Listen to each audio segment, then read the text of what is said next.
मैं ज्योतिष शास्त्री रमेश चौबे आज आपके समक्ष कुंडली के अष्टम भाव से संबंधित कुछ विशेष जानकारियों को लेकर उपस्थित हुआ हूँ।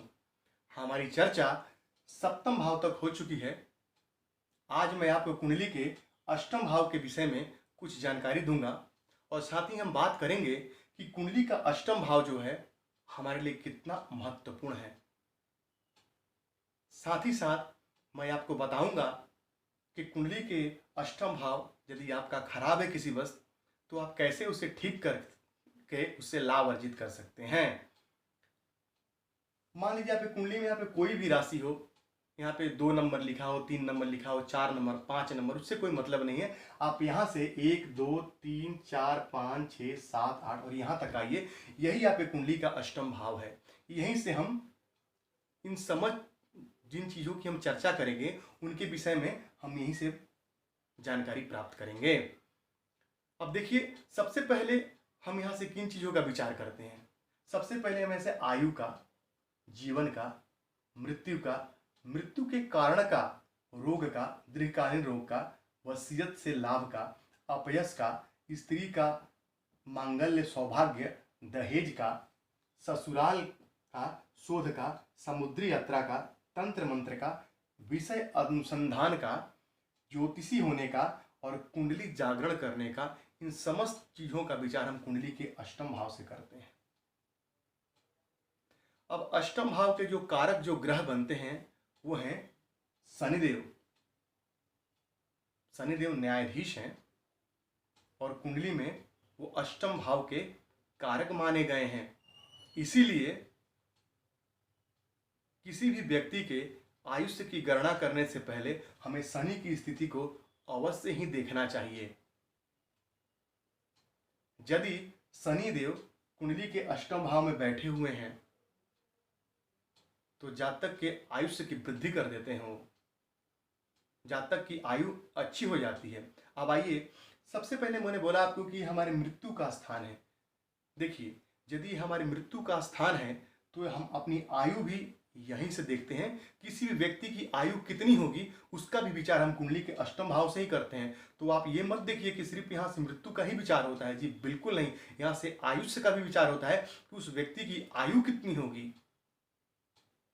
वहीं ये मृत्यु के कारण का भी घर है।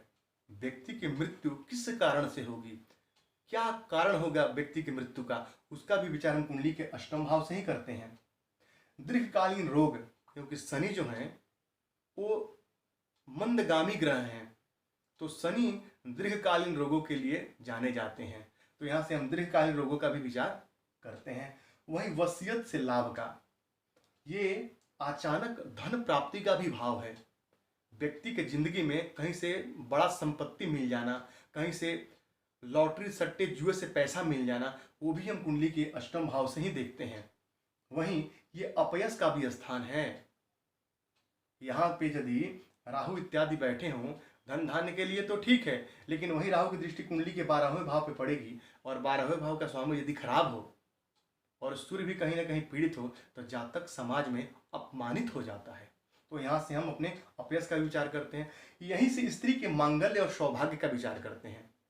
कोई भी स्त्री का सौभाग्य यानी उसका मांगल्य सौभाग्य जो है वो कितना होगा, वो भी कुंडली का अष्टम भाव ही बताता है। साथ में दहेज का विचार हम कुंडली के अष्टम भाव से करते हैं कि उस व्यक्ति को कितना ससुराल पक्ष से दहेज मिलेगा, उसके विचार भी हम कुंडली के अष्टम भाव से करते हैं। साथ ही ससुराल पक्ष का विचार, ससुराल कैसा होगा आपका, आपके ससुराल से आपको कितना लाभ या नुकसान होगा, उसका विचार हम कुंडली के अष्टम भाव से करते हैं। साथ ही शोध का शोध, किसी भी विषय के शोध के बारे में हम यहीं से विचार करते हैं। कोई व्यक्ति कितना शोध करता होगा, जैसे कि मैं आपको बताऊं, मान लीजिए ये मेष लगन की कुंडली है तो अष्टम भाव में मंगल की ही राशि पड़ी, तो मैंने एक वैज्ञानिक के कुंडली में मंगल को यहाँ पे 84 गत देखा था और वो व्यक्ति साइंटिस्ट की पढ़ाई कर रहा था।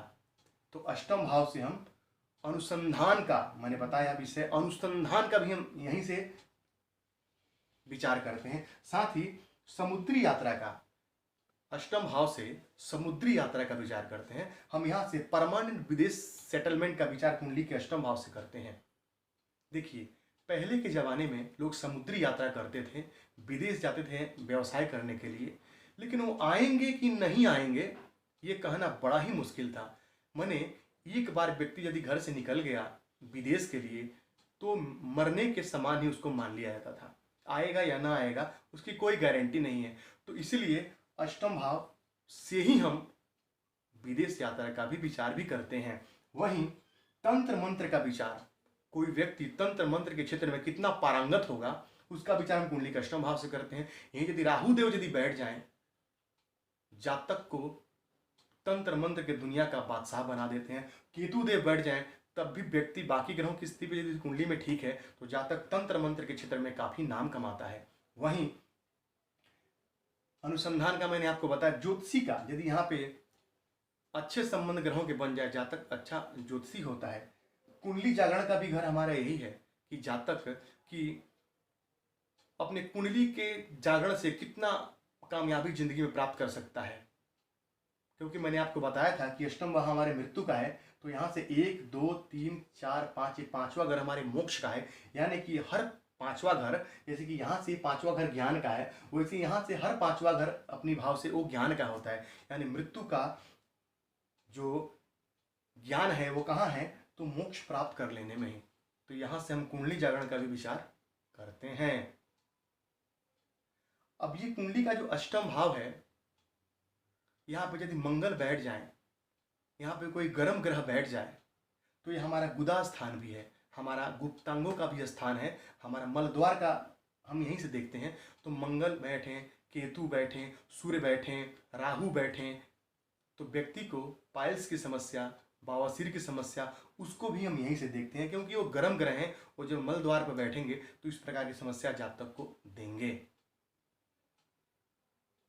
मंगल यदि बैठ जाए और किसी भी तरह से शनि से या केतु से या राहु से दृष्ट हो जाए तो जातक अचानक चोट चपेट दुर्घटनाओं का शिकार हो जाता है, व्यक्ति दुर्घटना ग्रसित हो जाता है। तो ये दुर्घटनाओं का भी हम यहीं पे, दुर्घटनाओं को भी हम यहीं से देखते हैं। यहाँ यदि मंगल बैठ जाए खराब होकर के, नीच राशिगत बैठ जाए या अकारक होकर बैठ जाए तो जातक कर्ज में भी डूब जाता है, और कर्ज में जाने के बाद वो मानसिक तनाव में आता है। तो मानसिक तनाव का भी विचार भी हम यहीं से ही करते हैं। अब यहाँ पे कोई शुभ ग्रह बैठ जाए, कहते हैं कि 6 में 8 में और 12 में कोई शुभ ग्रह बैठ जाए तो अच्छा फल प्रदान नहीं करता। क्यों नहीं करता? क्योंकि अष्टम भाव जो है वो खराब माना गया है। अब कोई भी शुभ ग्रह यदि आके वहां बैठे तो उस भाव की शुभता में वृद्धि करने के लिए वो अपने सारे जो शक्ति है वहीं लगा देता है, उस भाव को ठीक करने के लिए, और स्वयं कमजोर हो जाता है। तो उस ग्रह से संबंधित चीजों में कमी आती है, लेकिन उस भाव की तो वो वृद्धि कर देता है। वहीं यदि कुंडली में अष्टम भाव में राहु और यहाँ पे शनिदेव कारक होते हैं, लेकिन केतु कुंडली के द्वितीय भाव में और अष्टम भाव में बैठ के खराब फल प्रदान नहीं करते हैं। हाँ, कुछ समस्या देंगे, लेकिन धन प्राप्ति के लिए अत्यंत श्रेष्ठ योग बनाते हैं और जातकों को आकस्मिक धन देते हैं। पता चला कि अचानक से कोई बहुत बड़ी प्रॉपर्टी जो उसके किसी रिश्तेदार की है वो उसको मिल गई, ससुराल पक्ष से मिल गई, या किसी दादा परदादा या कुछ ऐसे जो हिडन जो संपत्ति है उसको अचानक मिल गया, तो उसको भी हम कुंडली के अष्टम भाव से देखते हैं। तो राहु यहाँ बैठ करके जो है आकस्मिक धन लाभ करवाते हैं। तो हर सिक्के के दो पहलू, यदि कुछ खराब है तो कुछ फायदा भी है। अब मैंने आपको बताया कि मृत्यु के कारण को भी हम यहीं से देखते हैं कि व्यक्ति के मृत्यु का कारण क्या हो सकता है। उदाहरण से मान लीजिए यह वृषभ राशि है, तो वृषभ राशि का जो चिन्ह है बैल, वृषभ मतलब बैल। तो यदि यहाँ पे वृषभ राशि है तो व्यक्ति को सिंह वाले जानवरों से, गाय से, भैंस से, बैल से, सांड से हमेशा डिस्टेंस मेंटेन करके चलना चाहिए, दूरी बना के चलना चाहिए। नहीं तो आप देखते होंगे कि किसी को कोई हिंसक जो सिंह वाले जानवर हैं, क्षमा कीजिएगा हिंसक कहा मैंने, सिंह वाले जानवर हैं और उनसे उनकी मृत्यु हो जाती है। कोई सांड मार दिया मर गया, कोई बैल मार दिया मर गया। तो उसकी भी हम, यदि वृषभ राशि है तो हमको सावधान रहना चाहिए। साथ ही सरीसृप वर्ग के सांप से, बिच्छू से इत्यादि से उस व्यक्ति को सावधान रहना चाहिए। तो आप देखिए आपकी कुंडली के अष्टम भाव में कौन सी राशि है। अब मान लीजिए कि कुंडली के अष्टम भाव में मंगल, सूर्य, ये अग्नि तत्व के ग्रह हैं, यदि वो बैठे हैं तो जातक की मृत्यु अग्निदाह से होती है। जातक जल करके, एग्जाम्पल के तौर पे मान लीजिए आपने सुना होगा कि किसी गैस के गोडाउन में आग लग गया, गैस वहाँ से लीक हो रहा था और काफ़ी लोग मर गए, या किसी केमिकल फैक्ट्री से केमिकल का स्राव हो रहा था और बहुत सारे व्यक्ति जो है वो तेजाब में झुलस के मर गए, जल के मर गए, या लू लग गई और व्यक्ति मर गया। तो ये सब जितनी भी गर्मी वाली चीज़ों से जो मृत्यु होती है वो यहाँ पे जो सूर्य और मंगल इत्यादि जो गर्म ग्रह हैं उनके बैठने से होती है। अब यहीं पे यदि चंद्रमा बैठे हैं तो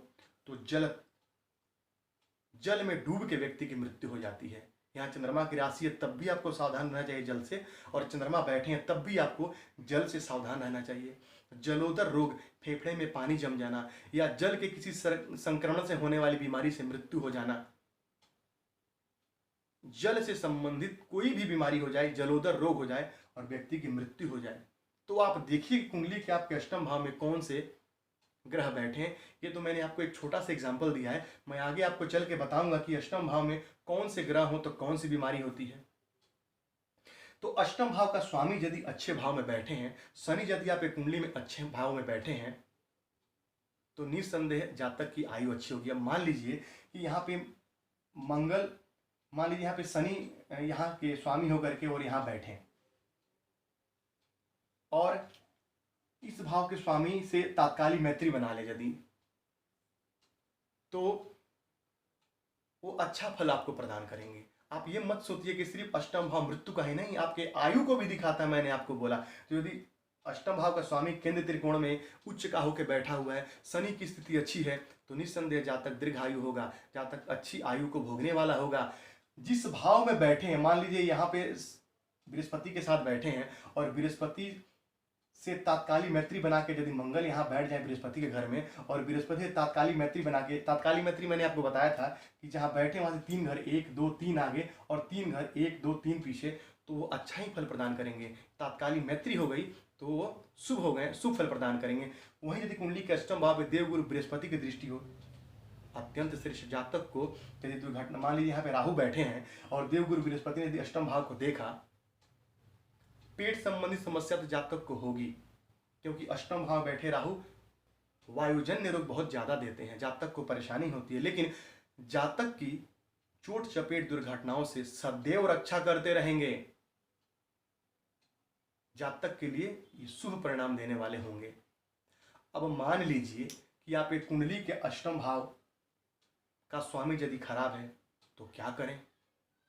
तो उस ग्रह से संबंधित देवी देवताओं की आराधना कीजिए। मान लीजिए यदि यहाँ के स्वामी यदि बुद्ध बनते हैं, यहाँ पे 3 नंबर या 6 नंबर लिखा हुआ है, तो बुद्ध वहाँ के स्वामी बनेंगे, तो आप बुद्ध के अधिपति जो देवता हैं गणेश भगवान, उनकी आराधना कीजिए। यहाँ यदि मंगल की राशि है, हनुमान जी की आराधना कीजिए। यहाँ चंद्रमा की राशि है, भोलेनाथ की आराधना कीजिए। और साथ ही साथ उन ग्रहों के बीज मंत्र का आप जाप कीजिए, क्योंकि बीज मंत्रों में जो शक्ति है वो कहीं भी आपको ऐसी शक्ति नहीं मिलेगी। मंत्रों में बहुत ही शक्ति है। तो बीज मंत्रों का, उन ग्रहों से संबंधित बीज मंत्रों का जाप करके, आप मेरे पीछे के वीडियो में जाके देख सकते हैं, मैंने 9 ग्रहों के मंत्रों का एक वीडियो बना के डाला हुआ है कि कैसे सही उच्चारण करें उन मंत्रों का। तो आप उन मंत्रों को उच्चारण करके और सही उच्चारण करके जाप करके बीज मंत्रों को और उन ग्रहों का श्रेष्ठ फल अर्जित कर सकते हैं। तो आप देखिए कि आपके अष्टमपति कैसे हैं और उनका संपूर्ण लाभ उठाइए। तो मुझे यकीन है कि मैंने आज आपको जो जानकारी दी है वो आपको पसंद आया होगा।